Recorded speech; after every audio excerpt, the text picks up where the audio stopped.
जाते हैं, संतों का सम्मिलन जहां होता है उसको तीर्थ कहा जाता है। संतों की साधना स्थली, तपस्थली जहां होती है उसको तीर्थ कहा जाता है। लेकिन सबसे बड़ा तीर्थ इस पूरे संसार में सत्संग है। गंगा जी में स्नान करने के लिए हम लोग जाते हैं, एक पवित्र भावना के साथ उसमें स्नान करते हैं, हमारा तन शीतल होता है। लेकिन मन जो हमारा जल रहा है, मन जो हमारा पीड़ा से उबल रहा है, मन जो हमारा परेशानी से उबल रहा है, उस मन की आग को, मन की जलन को, मन की पीड़ा को बाहर वाला वो गंगा जी का पानी शांत नहीं कर पाएगा।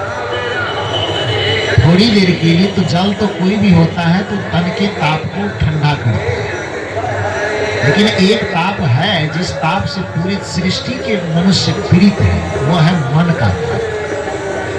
उस मन के ताप के सामने दुनिया का कोई पानी कैसे पहुंचेगा? मन की ताप का हरण करने वाला भी कोई गंगा होना चाहिए कि नहीं होना चाहिए? मन की जलन को समाप्त करने वाला, मन की पीड़ा को समाप्त करने वाला जो गंगा है, उसी गंगा का नाम है सत्संग की गंगा और ज्ञान की गंगा।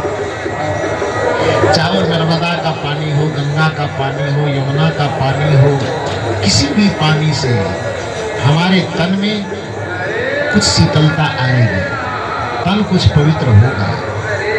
लेकिन उस तन की पवित्रता के साथ साथ यदि मन को पवित्र करने वाला भी गंगा मिल जाए तो फिर इस कुंभ में पधारने का असली उद्देश्य पूरा हो जाए।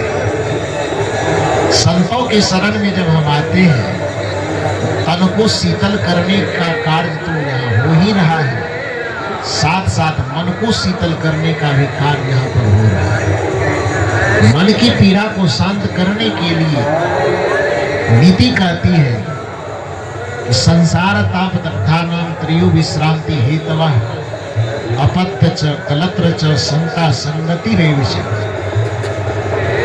जैसे कोई व्यक्ति धूप से जब पीड़ित होता है, उस धूप की पीड़ा से बचने के लिए किसी छायादार वृक्ष के शरण में जाता है, किसी वृक्ष की छाया के तले जब वो पहुंच जाता है तो धूप की गर्मी से बच जाता है।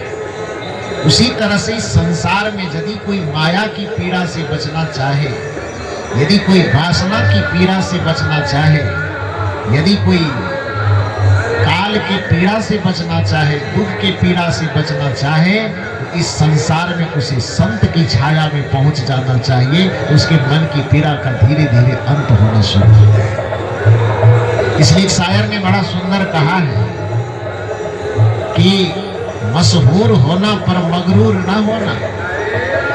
ये आदमी हो तो अपना कुछ ऐसा अच्छा काम करके यश प्रतिष्ठा कमाओ, मशहूर हो, कोई बुरी बात नहीं है, लेकिन ध्यान रहे कि धन का, तन का, जन का, परिजन का, किसी चीज का अभिमान नहीं होना चाहिए। मशहूर होना पर मगरूर ना होना, दौलत के नशे में कभी चूर ना होना।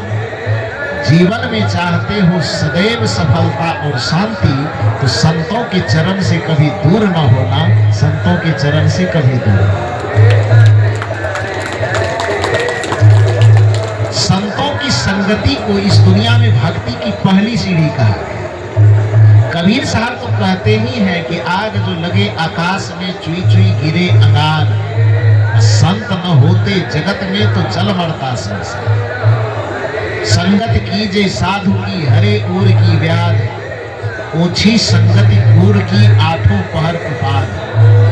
जगह जगह पर साधु की संगति, संत की संगति करने के लिए कबीर साहब कहते हैं। कुछ लोगों को आपत्ति हो सकती है कि कबीर साहब जैसे संत लोग निर्गुण परंपरा वाले हैं, बाहर में किसी देवी देवता को मानते नहीं, इसीलिए शायद वो कहते होंगे कि संत की संगति कर लो। तो थोड़ा बाहर में जिस उपासना पद्धति को सगुनवाद में देवी देवता, तीर्थ, व्रत इत्यादि की मान्यता है, उस गोस्वामी जी से भी यदि आप पूछेंगे कि आप बताइए कि भक्ति यदि हम करना चाहें तो भक्ति का क्रमशः जो विकास है किसके माध्यम से करें। यदि एक एक सीढ़ी पर हम चढ़े तो उस भक्ति की पहली सीढ़ी क्या होगी। इस प्रसंग को गोस्वामी तुलसीदास जी ने रामचरितमानस में बड़ा सुंदर तरीके से जगह दिया है कि श्री राम जी और माता सबरी के बीच में उस प्रसंग को चलाया गया। तो क्या चलाया, जिसको नवधा भक्ति के नाम से जाना गया। हालांकि मूल वाल्मीकि जी के राम कथा में उस नवधा भक्ति की चर्चा नहीं है। उस नवधा भक्ति की मूल चर्चा श्रीमद् भागवत महापुराण में है, जो नारद जी के द्वारा ध्रुव और प्रहलाद के सामने में उसका उपदेश करवाया गया, जिसको कुछ लोग नारदीय भक्ति सूत्र भी कह करके उस प्रसंग को कहते हैं। लेकिन चूंकि गोस्वामी तुलसीदास जी रामचरितमानस को थोड़ा सरस बनाना चाहते थे, उसमें ज्ञान भक्ति वैराग इत्यादि की बातों को भी समावेशित करना चाहते थे, जिसके कारण जो बातें राम कथा में न भी होती थी वह कथा कहीं दूसरे जगह की भी होती थी, लेकिन उस कथा को ला करके उसमें पिरो देते थे। तो मूल राम कथा में नवधा भक्ति की चर्चा नहीं है। मूल भक्ति की चर्चा, नवधा भक्ति की चर्चा श्रीमद् भागवत महापुराण में, लेकिन वहां से उठा करके गोस्वामी तुलसीदास जी ने माता सबरी और श्री राम के बीच में उस प्रसंग को चला दिया। खैर कुछ भी हो, उद्देश्य अच्छा है कि लोगों को उसके मार्फत से भक्ति की शिक्षा, भक्ति का संदेश देना। तो सामने में श्री राम जी को खड़ा करते हैं गोस्वामी जी, अब माता सबरी को सामने में लाते हैं। माता सबरी यहाँ भक्त के स्वरूप में है और श्री राम जी यहाँ पर गुरु के स्वरूप में है। सबलवादी के दृष्टिकोण में भगवान है और हम लोगों की दृष्टि में एक महापुरुष है, एक आदर्श व्यक्तित्व के महापुरुष है।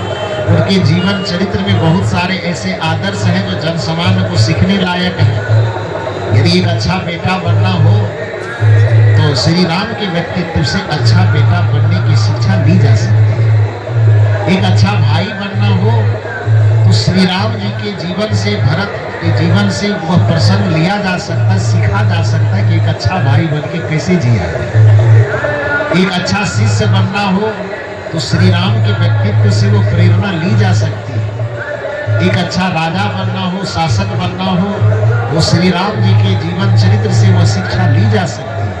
तो मानव जीवन को प्रभावित करने वाले बहुत सारे ऐसे आयाम हैं जिन आयामों के लिए श्री राम जी के जीवन से प्रेरणा ली जा सकती है, लेना चाहिए भी एक मनुष्य को। इसलिए हम लोग उनको मर्यादा पुरुषोत्तम और आदर्श पुरुष कहते हैं।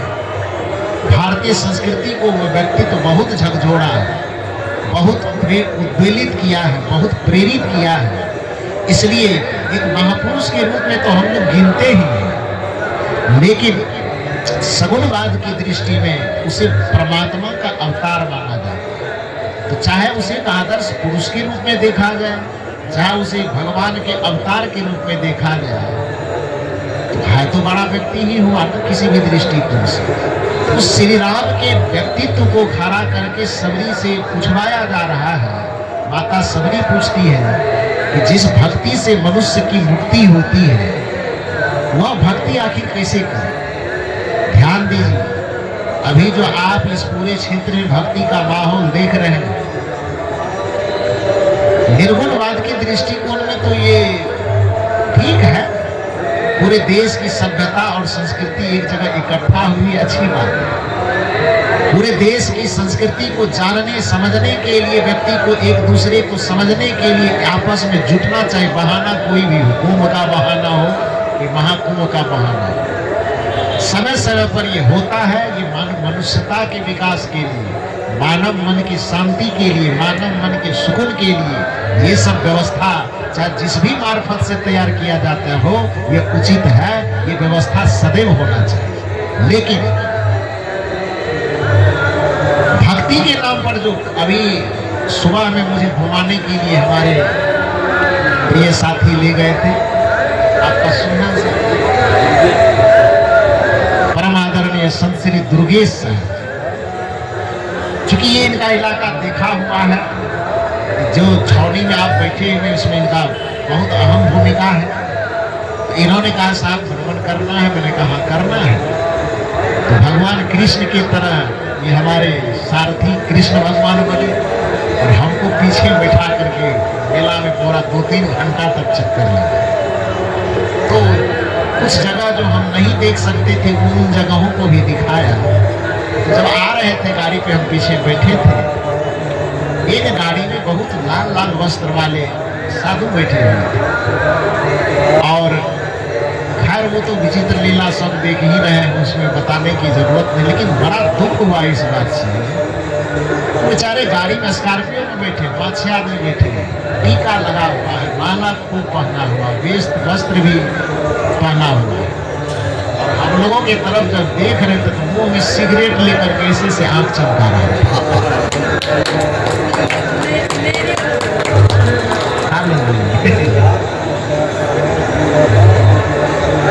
मैंने कहा कि भारत साधु की बेस तक की पूजा करता। रामचरितमानस में लिखा हुआ है कि छापा तिलक जब दिया अनूपा वाको वंदे राजा भूपा। बड़े बड़े राजे महाराजे इस बेस के सामने झुकता है। ठीक है, आपका मत क्या है, आपका सिद्धांत क्या है, आपकी परंपरा क्या है, आप क्या पूजा करते हैं, कौन मंत्र जपते हैं, आपकी उपासना की पद्धति क्या, वो अपने जगह है। लेकिन कम से कम एक साधु वेश की मर्यादा में इतना तो ख्याल रखना चाहिए ना जी, आम जनमानस के सामने कि कम से कम नशा न करे। गांजा पीता है साधु तो आम जनता क्या प्रेरणा ले। अब मुंह में सिगरेट लेकर के कोई साधु स्टाइल मारता हो तो आम जनता उससे क्या सीखेगा, कैसे सीख पाएगा? उससे तो गलत संदेश जाएगा लोगों के बीच में। हमारी भारतीय संस्कृति चूंकि धर्म प्रधान संस्कृति है, इस संस्कृति में धर्म की बड़ी मर्यादा है, साधुओं का बड़ा आदर है, साधुओं का बड़ा सम्मान है। साधु के वेश के सामने लोग अपना सर झुका देते हैं। तो साधु का वेश जो धारण करते, चाहे किसी भी मत पंथ को मान रहा हो, चाहे वह दाढ़ी में रहता हो कि बिना दाढ़ी के रहता हो, चाहे वह टीका लगाता हो कि न लगाता हो, कम से कम साधु का जो एक आदर्श मर्यादा है उसका कम से कम पालन करना चाहिए। उसका खान पान, उसका रहन सहन, उसका चलना, उसका बोलना, उसका बैठना, उसका उठना इतना सरल, इतना सहज और इतना सादा होना चाहिए कि आम जनता जो विषय वासना भोग में लिपटे हुए रहते हैं, यदि वो साधु का एक बार दर्शन कर ले तो उसको भी उसकी सादगी इतनी पसंद आनी चाहिए कि लोगों को लगे कि इस सादगी के साथ मुझे जीना चाहिए।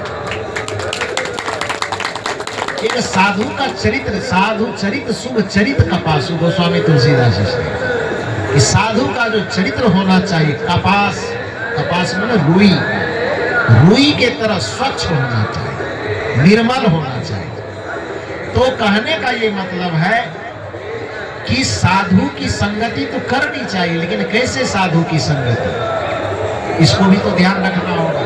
वह साधु निर्विकार हो, वह साधु निर्मल हो, वह साधु सरल चित्त का हो, वह साधु निरंकारिता से युक्त हो, काम न हो, क्रोध न हो, लोभ न हो, ईर्ष्या न हो, द्वेष न हो। सदगुरु श्री अभिलाष साहब जी एक बात कहा करते थे कि जब कोई व्यक्ति धूप की पीड़ा से परेशान होता है तो किसी छायादार वृक्ष की तलाश करता है कि उसके नीचे जाकर के थोड़ी देर शांति पाए। लेकिन जिस वृक्ष के छाया में वह शीतलता पाने के लिए गया है, कदाचित उसी वृक्ष की छाया से आग की बारिश हो तो फिर आदमी बचने के लिए कहाँ जाए? जब आदमी दुनिया के भोग में, विलास में, विषय में, वासना में सुख ढूंढते ढूंढते थक जाता है, अब कहीं वो भोग वाली दुनिया में सुख नहीं मिलता है, तब ये कुंभ के तरफ मुंह करता है। तो वहां जाएंगे तो साधु लोग रहेगा, गंगा में डुबकी लगाएंगे, तन को पवित्र करेंगे, और साधु का दर्शन करेंगे, कुछ वचन सुनेंगे तो उससे मन पवित्र हो जाएगा। तो तन भी पवित्र होगा, मन भी पवित्र होगा, और जहाँ पर तन और मन पूरा पवित्र हो गया तो वहाँ संपूर्ण जीवन पवित्र हो जाएगा। इसी अभिलाषा से लोग ऐसे कुंभ जैसे जगह पर आते हैं, तीर्थ स्थान में आते हैं। लेकिन ये साधु लोगों की जिम्मेदारी है कि उन लोगों को ऐसा व्यक्तित्व बना करके लोगों को दिखाना चाहिए और उस व्यक्तित्व से जीना भी चाहिए कि जिस व्यक्तित्व का दुष्प्रभाव, गलत प्रभाव आम जनता पर नहीं पड़ना चाहिए। ये ख्याल रखना चाहिए कि नहीं? तो कहने का ये मतलब है कि श्री राम जी साधु का आदर तो करते ही थे। तो माता सबरी और श्री राम जी के बीच का प्रसंग है। माता सबरी पूछती है कि भक्ति, जिस भक्ति से मुक्ति होती है वह भक्ति करे तो किस प्रकार की? माता सबरी को श्री राम जी कहते हैं कि भक्ति के बारे में आप कुछ सुने हैं कि नहीं? माता सबरी ने कहा भक्ति के बारे में तो बहुत सुने हैं, नहीं सुने हैं तो कुंभ चले जाइए, देख लीजिए कितना प्रकार की भक्ति होता है। कोई कांटा पर सो रहा है, तो कोई भस्म रगड़ रहा है, तो कोई हाथ खड़ा करके खड़े हैं, कोई आदमी सीने पे तख्ता लेके झूला झूल रहा है, कोई व्यक्ति पानी में खड़ा है, तो कोई व्यक्ति आग में के बीच में बैठ करके राख जोड़ता है, उसको पूरे कपार से राख से ही स्नान कर रहा है। वो राख को देखने से पता चलता है कि आदमी है कि राख का ढेर है, ये पता भी नहीं चलता। इतने तरह के लोग भक्ति करें, उसको वो भक्ति करें। कबीर साहब तो खैर इसको कहते मैं हाथ जोड़ता हूँ दूर से ही, इसको मैं भक्ति नहीं मानूंगा।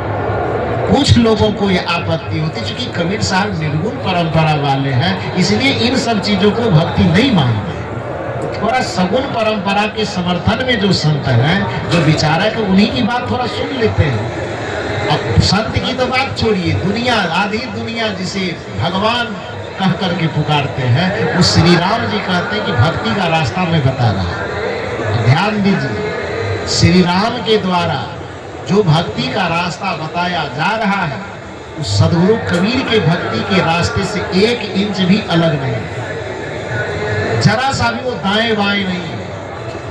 और इस बात को सुन करके जो सगुणवाद और निर्गुणवाद का थोड़ा सा विवाद खड़ा करता है, सगुण और निर्गुण को सामने में ला करके एक दूसरे की आलोचना करता है, वह यदि इस नवधा भक्ति के प्रसंग को सदगुरु कबीर साहब के भक्ति से जोड़ करके देखेंगे, उसे पता चलेगा कि भगवान श्री राम भी कबीर साहब के भक्ति का ही समर्थन करते हैं। कैसे? एक एक पंक्ति को आप सुन लीजिए। वो पंक्ति क्या है? श्री राम जी के सामने सबरी मैया बैठी हुई, श्री राम जी उपदेश कर रहे हैं। प्रथम भगति संतन करी संगा। राम जी तो ये नहीं कहा कि प्रथम भक्ति गंगा जी में डुबकी लगाना। राम जी ने ये भी नहीं कहा कि प्रथम भक्ति और कोई भभूत लगाना, कि टीका लगाना, कि जटा बढ़ाना, कि मंदिर में खड़ा हो करके घंटा बजाना। ये कहाँ कहा? प्रथम भगति संतन करी संगा, दोसर रतिमम कथा प्रसंगा। गिनते जाइए। प्रथम भगति संतन करी संगा। श्री राम जी कहते हैं कि प्रथम भक्ति है संतों की संगति करना, सत्संग में डुबकी लगा लेना। इससे बड़ा तीर्थ कुछ नहीं हो सकता। सत्संग में डुबकी लगा लेना, इससे बड़ा कुंभ स्नान और कुछ नहीं हो सकता। तो प्रथम भगति संतन करी संगा, दूसर रतिमम कथा प्रसंगा, गुरुपद पंकज सेवा, तीसर भगति अमान, चौथी भगति मम गुण गण करहि कपट तज गान, पंचम भजन सुवेद प्रकाशा, मंत्र जाप मम दृढ़ विश्वासा, पंचम भजन सुवेद प्रकाशा, छठ दम शील विरति बहुकर्म, निरत निरंतर सज्जन धर्म, सातम सम मोहि मैं जग देखा, मोते अधिक संत करी लेखा, आठम जथा लाभ संतोषा, सपने हूँ नहीं देखिए पर दोषा, नवम सरल सब विधि छल हीना, मम भरोस ही हरस न दीना। इन 9 प्रकार की भक्ति श्री राम जी बता रहे हैं। अब बताइए कि 9 प्रकार की जो भक्ति गिनाया, इसमें जो अभी दिख रहा है भक्ति का माहौल, इन माहौल वाला में से 9 प्रकार की भक्ति में कई आदमी फिट बैठ रहा है? कितना आदमी फिट बैठ रहा है? ये तो कबीर साहब का थर्मामीटर नहीं है, ये नहीं। ये श्री राम का थर्मामीटर है कि भक्ति की पहचान यदि करनी हो कि असली भक्ति और नकली भक्ति क्या है, सच्ची भक्ति और झूठी भक्ति क्या है, तो कबीर साहब कहे तो थोड़ी देर के लिए माथा मुंह खट्टा हो जाता है बहुत लोगों का। तो कबीर साहब की बात थोड़ी देर के लिए ना भी माने तो जो सगुनवाद के परम अवतार कहलाने वाले मर्यादा पुरुषोत्तम श्री राम, वह जो भक्ति का थर्मामीटर दुनिया को दे रहे हैं, तो उस थर्मामीटर के अंदर जितने प्रकार के भक्ति का माहौल अभी आपको 50 किलोमीटर के दायरे में दिख रहा है, आप बताइए कि श्री राम जी के थर्मामीटर से किसका भक्ति पास करेगा। हमें लगता है कि सदगुरु भगवान श्री राम ने जो भक्ति का थर्मामीटर दिया है, भगवान श्री राम के थर्मामीटर पर केवल और केवल सदगुरु कबीर साहब का जो ये तीर्थ लगा हुआ यही पास करेगा, बाकी सब फेल करेगा।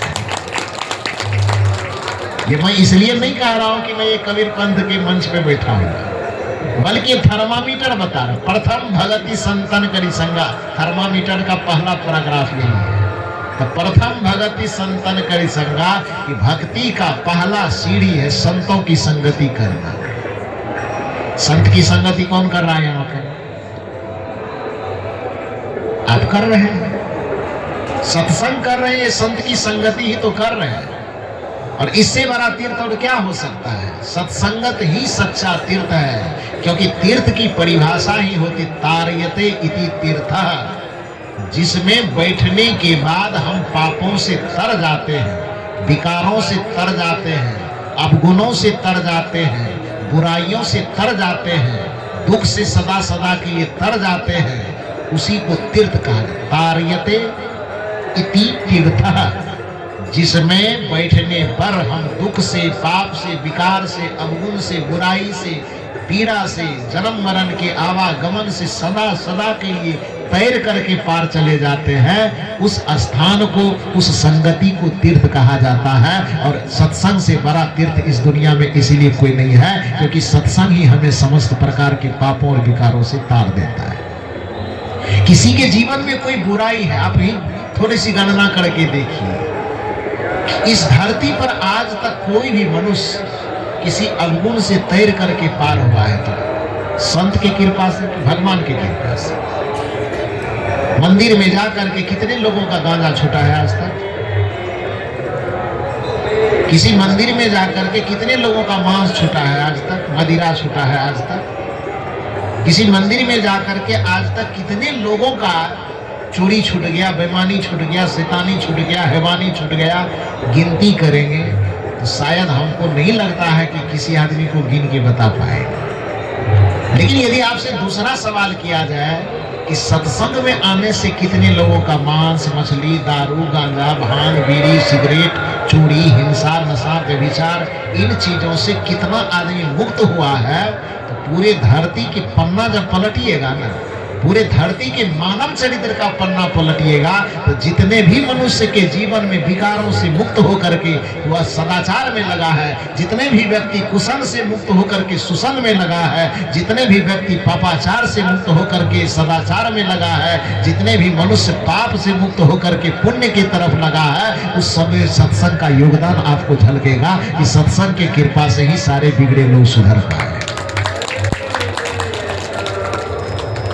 जितने भी व्यक्ति पाप को छोड़ करके पुण्य के रास्ते में धरे हैं, तो उसके जीवन में सत्संग का बीज पड़ा है, तभी वो ऐसा किया है। इसलिए गोस्वामी तुलसीदास जी ने दावा ठोका कि मति की रति गति भूति भलाई, जब जहाँ जतन जहाँ जई पाई। धरती के किसी भी कोने में, किसी भी समय में, किसी भी काल में, किसी भी अवस्था में कोई मनुष्य यदि पाप से तर पाया है, दुख से तर पाया है, बुराई से तर पाया है, अवगुण से तर पाया है, तो एक ही चीज गिनाया गोस्वामी जी।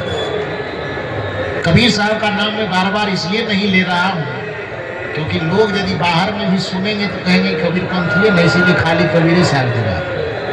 तो बाहर वाले कम से कम लोग सुन करके समझे कि नहीं बात हमरे कर रहा, लेकिन वाजिब बात कर रहा है। मति की रति गति भूति भलाई, जब जहाँ जतन जहाँ जई पाए। गोस्वामी जी कहते मति, सुंदर बुद्धि आज तक इस धरती पर किसी ने पाया हो कीरति सुंदर यश जिसने भी इस धरती पर पाया हो, गति कल्याण जिसने पाया हो, भूति अच्छी संपदा का मालिक जो बना हो, अब भलाई जीवन में लाभ अच्छा जिसका भी हुआ हो, धरती के इतिहास में किसी भी मनुष्य के जीवन में ढूंढ करके देख लो तो सो जानव सतसंग प्रभाव, लोक वेदन आन उपाऊ। पूरे दुनिया के इतिहास में तलाश करने पर, झांक करके देखने पर पता चलेगा कि यदि किसी के जीवन में कोई परिवर्तन, कोई चमत्कार, कोई सुख और शांति का सम्राट झलक रहा है तो सो जानव सत्संग प्रभाव, लोक वेद न आन उपाऊ। वेद में, शास्त्रों में अथवा संसार के किसी भी हिस्से में सत्संग के अलावा दूसरा कोई उपाय नहीं है कि आदमी दुखों से मुक्त होकर के सुख में चला जाए और पाप से मुक्त होकर के पुण्य में चला जाए, बंधन से मुक्त होकर के मुक्ति में चला जाए और मृत्यु से पलट करके वह अमरता में चला जाए। एक संत की संगति के अलावा दूसरा कोई उपाय पूरे संसार में नहीं है। तो ये सत्संग सच्चा तीर्थ है। मैंने कहा कि सगुण मार्ग के परम देव कहलाने वाले मर्यादा पुरुषोत्तम श्री राम के मुख से उपदेश करवाया जा रहा है और वो कहते हैं कि प्रथम भगति संतन करी संगा। अब श्री राम यहाँ कह रहे प्रथम भक्ति संतन करी संगा, तो इससे कबीर साहब के विचार का तालमेल है कि विरोध है? क्या है? श्री राम जी के विचार से यहाँ कबीर साहब के विचारों का तालमेल हो रहा है कि विरोध हो रहा है? तालमेल है ना। राम जी कहते हैं प्रथम भक्ति संतन करी संगा और कबीर साहब भी कहते संगति कीजिए साधु की, हरे ओर की व्याध, ओछी संगति कूर की, आठों पहर उपाध। ये दोनों बात एक जैसी है कि अलग अलग है? एक है ना। दूसर रति मम कथा प्रसंगा, दूसरी भक्ति की दूसरी सीढ़ी है कि कथाओं में मन लगाना। तो कबीर साहब सत्संग में मन लगाने के लिए नहीं कहते हैं। अभी सुन रहे थे भजन परम आदरणीय अर्जुन बाबू से, चलू भाई चलू धाई। कहाँ चलना है? तो सत्संग धाम रे, जहां होत निस दिन निर्मल बुद्धि सद्ज्ञान रे। निर्मल बुद्धि से युक्त इस सत्संग का जहां जहां पर कथा प्रवाह होता हो उसमें व्यक्ति को डुबकी लगाना चाहिए, क्योंकि सत्संग रूपी तीर्थ में डुबकी लगाने का फल भविष्य में मिले। ऐसी बात में दुनिया के जितने तीर्थों में डुबकी लगाने जाएंगे वहां पर जो डुबकी लगवाने वाले पंडित बैठे हैं वो कहेंगे अभी डुबकी लगाइएगा तो इसका फल अगले साल मिलेगा या अगला जन्म में मिलेगा। लेकिन सत्संग एक ऐसा तीर्थ है जिसके लिए संत यह कहते हैं कि अभी डुबकी लगाइए और अभी फल मिलेगा। मज्जन फल पेखिए तत्काला, गोस्वामी जी कहते हैं। कबीर साहब की गारंटी तो बाद में देखिएगा। गोस्वामी तुलसीदास जी कहते हैं मज्जन फल पेखिए तत्काला। तत्काल माने क्या होता है? तुरंत, अभी अभी कीजिए और पाइए। इधर से दीजिए इधर पाइए, इधर कीजिए इधर पाइए। गोस्वामी तुलसीदास जी कहते मज्जन फल पेखिए तत्काला, काक हो ये पिक बकऊ मराला। यदि कौवा की प्रवृत्ति लेकर के कोई इस सत्संग में डुबकी लगा लिया तो डुबकी तो लगाया कौवा बन करके, लेकिन निकलेगा उधर से कोयल बनकर। डुबकी लगाया है बगुला बन करके, निकलेगा उधर से हंस बन के। काक हो ये पिक, काक मन कौवा और पिक मन कोयल। गोस्वामी जी कह रहे हैं कि मज्जन फल पेखिए तत्काला, काक हो ये पिक, कौवा कोयल हो जाएगा। अब बकऊ मराला, बकऊ मन बगुला और मराला मन हंस। गोस्वामी जी कहते हैं कि इस सत्संग रूपी तीर्थ में, इस सत्संग रूपी गंगा में यदि कोई व्यक्ति मन से डुबकी मार रहा है तो उसका फल अगले जन्म में पाने की जरूरत नहीं है, तत्काल फल मिलेगा। यदि कौवा बन करके आया डुबकी लगाया तो कोयल बन जाएगा, यदि बगुला बन करके डुबकी मारा तो तत्काल हंस बन जाएगा। तो शरीर से बगुला हंस नहीं बनेगा, शरीर से कौवा कोयल नहीं बनेगा और शरीर से बदलने की जरूरत भी नहीं। दुख शरीर के कारण तो मिलता नहीं है, दुख मन के कारण मिलता है। इसलिए बदलना तन को नहीं है, बदलना मन को है। इस ज्ञान रूपी गंगा में डुबकी लगाने से हमारा मन बदल जाता है, पाप से भरा हुआ मन पुण्य से भर जाता है, क्रोध से भरा हुआ मन करुणा से भर जाता है, नफरत और घृणा से भरा हुआ मन सीधे बदल करके प्रेम और दया से भर जाता है, क्रूरता और कठोरता से भरा हुआ मन तुरंत बदल करके कोमलता से, सहनशीलता से भर जाता है, दया से भर जाता है, क्षमा से भर जाता है। ये बदलाव होता है। और जिसके मन में कठोरता और क्रूरता है वो भवसागर में डूबेगा, और जिसके मन में कोमलता है और करुणा है भवसागर से उबर जाएगा। जिसके मन में नफरत और घृणा है वो भवसागर में डूब जाएगा, और जिसके मन में क्षमाशीलता और प्रेम है, दया है, वो भवसागर से उबर जाएगा। जिसके मन में अहिंसा है वो जिसके मन में हिंसा है वह भवसागर में डूब जाएगा, और जिसके मन में अहिंसा का भाव भरा हुआ है वो भवसागर से उबर जाएगा। जिसके मन में प्राणियों के प्रति नफरत और घृणा भरी हुई है वह भवसागर में डूब जाएगा, और जिसके हृदय में प्रेम और करुणा भर गया है वो भवसागर से सदा सदा के लिए तर जाएगा। तो हृदय में कठोरता को मिटा करके करुणा भरने का काम एक ही तीर्थ में होता है, उस तीर्थ का नाम है सत्संग रूपी तीर्थ। सौभाग्य है कि सत्संग रूपी यहाँ पर हम लोग मेला में आए हैं, कुंभ महामेला में, और उस कुंभ महामेला में भी हमको सच्चे तीर्थ का दर्शन संतों के माध्यम